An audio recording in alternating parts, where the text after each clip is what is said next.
How's it going, crypto community? This is Jade, the XRP Martian, back with a deep dive of sorts. I don't know what to call this. This is me going through a FUD article somebody linked me from back in February of this year, saying Swift is not using XRP on Corda Settler, says R3 founder. Okay, so this article I'm going to come down here to the direct quote from R3's founder, David Redder.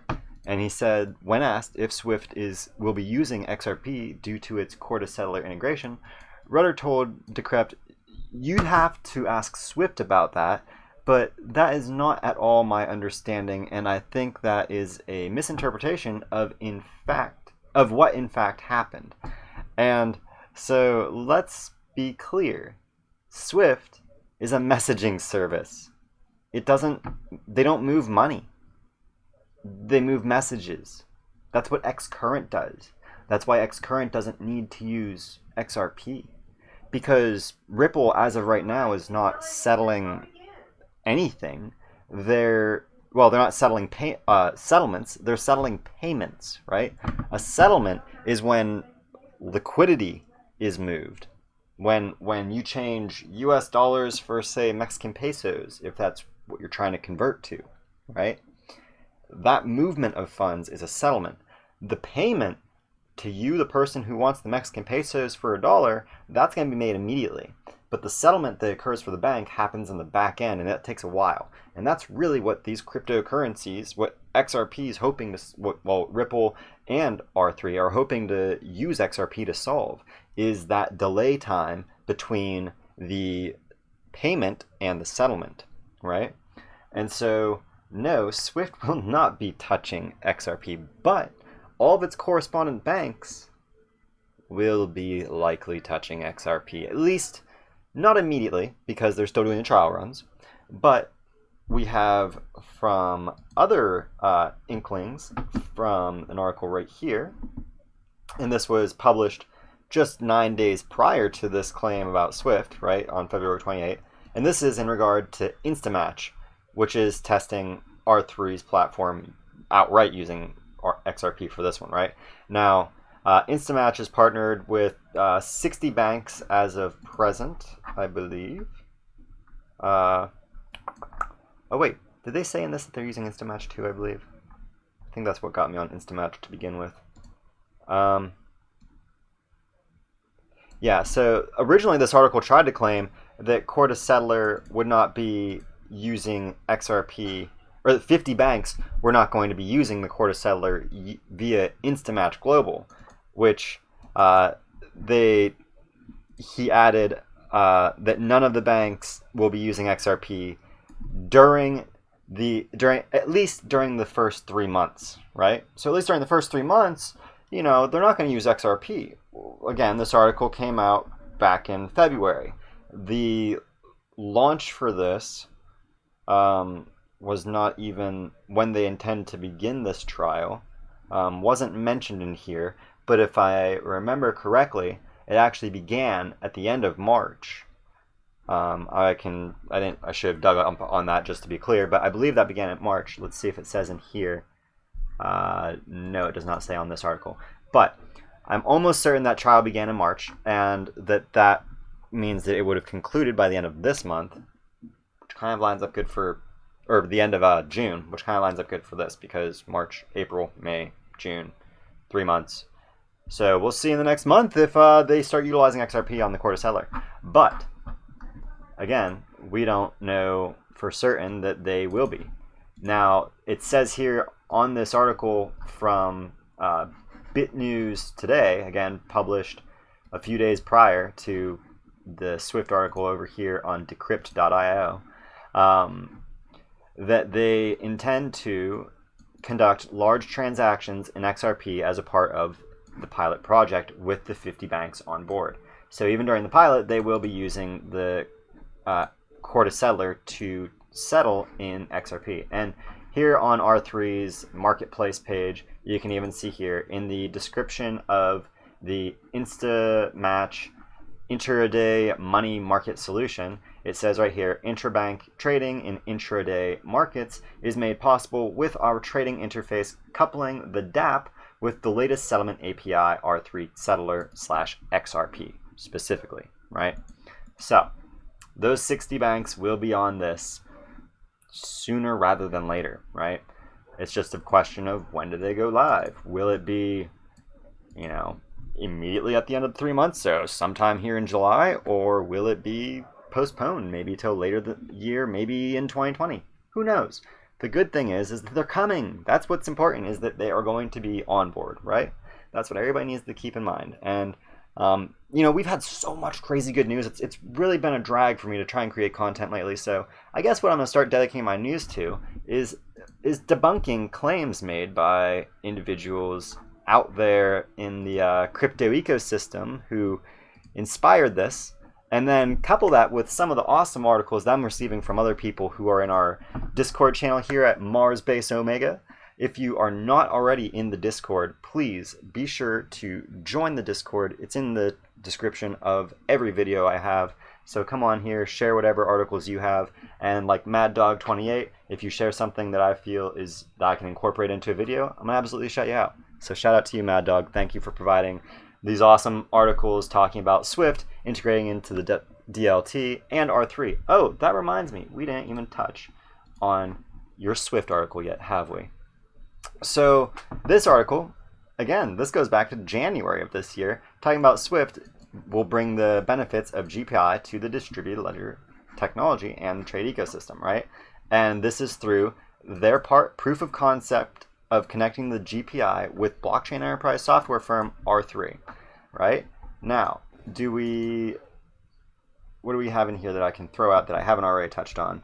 I didn't actually read through this one because this is like ancient, but the extending benefits of GPI, thanks for the... Okay, so it talks here about the fact that they are moving $300 billion daily in cross-border through the Swift ecosystem, thanks to the GPI, right? So this is, again, that 30 billion that's moving is in payments, it says here, right? That's not the settlements. So what R3's Corda settler is meant to do is to help instantly settle those payments, right? Because you can make a payment instantly today. That the banks have created a wonderful illusion of that. But they need to settle it so that they can avoid the back-end costs associated with holding, say, a currency that doesn't hold its value well, like the Mexican peso, right? It just doesn't. Sorry, Mexicans, I think you know this about your currency. It's not the greatest. But, none of the fiats are good. But Mexican peso, Venezuelan, whatever their currency was before it hyperinflated, But, that's the volatility of these traditional currencies, that these banks have to hold these currencies so they can make trades, right? Well, they lose all that money when that currency hyperinflates, or they lose all the value of that money that they held when it hyperinflates, right?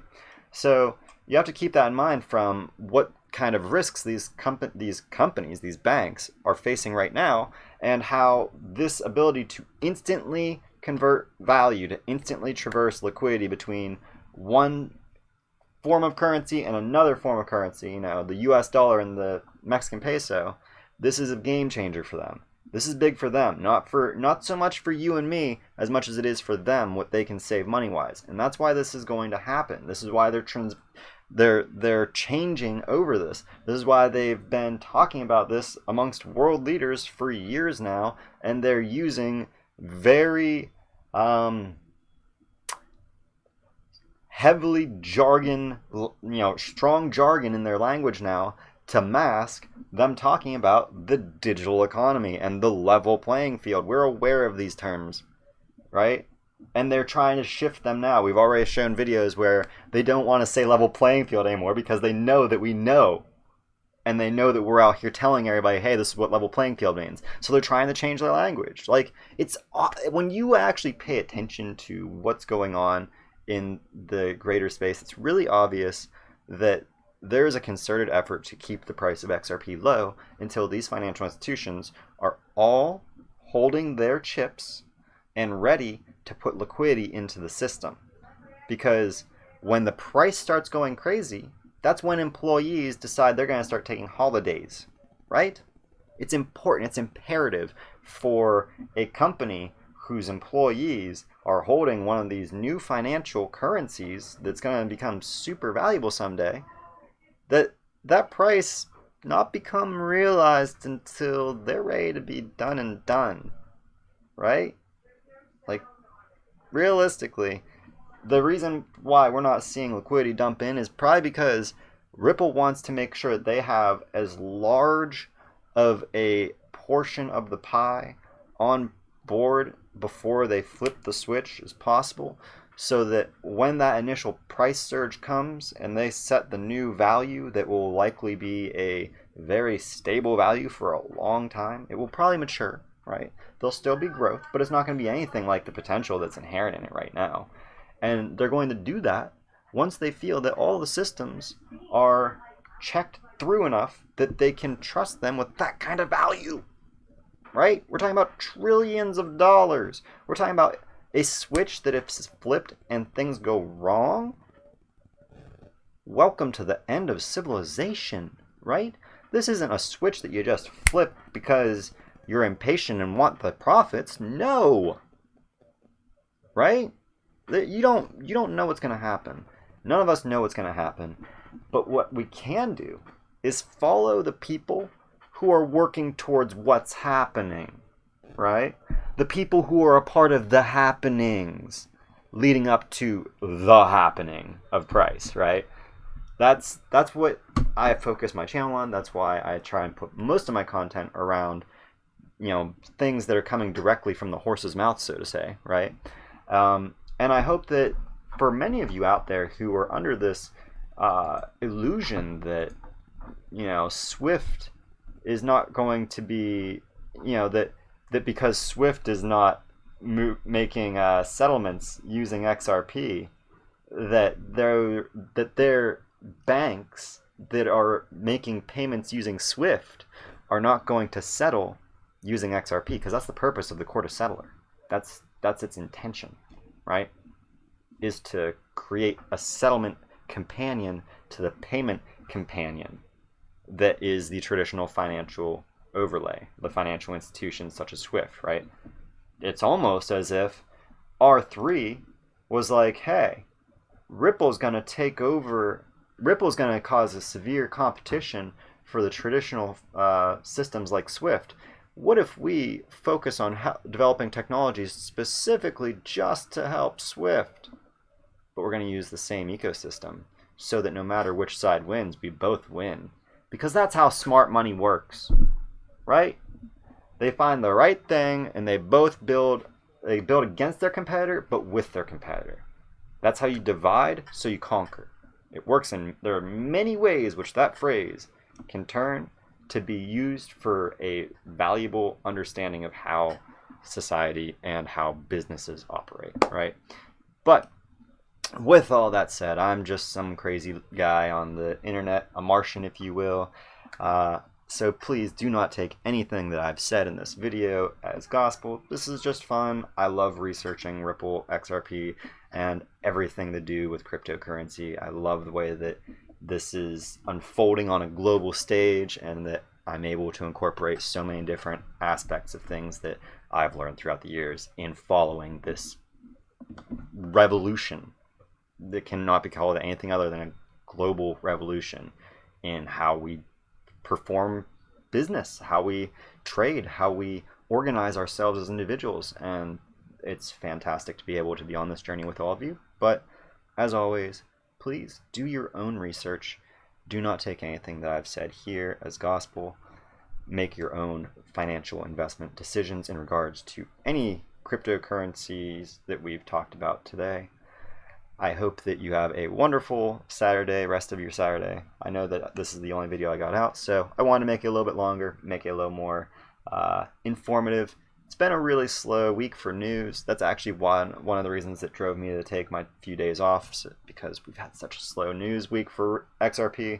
Abnormally slow, The other cryptos, they're used to it. That's why they FUD on XRP all the time. So, with all that said, I hope you've enjoyed my video, and I can't wait to see all of you in my next video on Mars.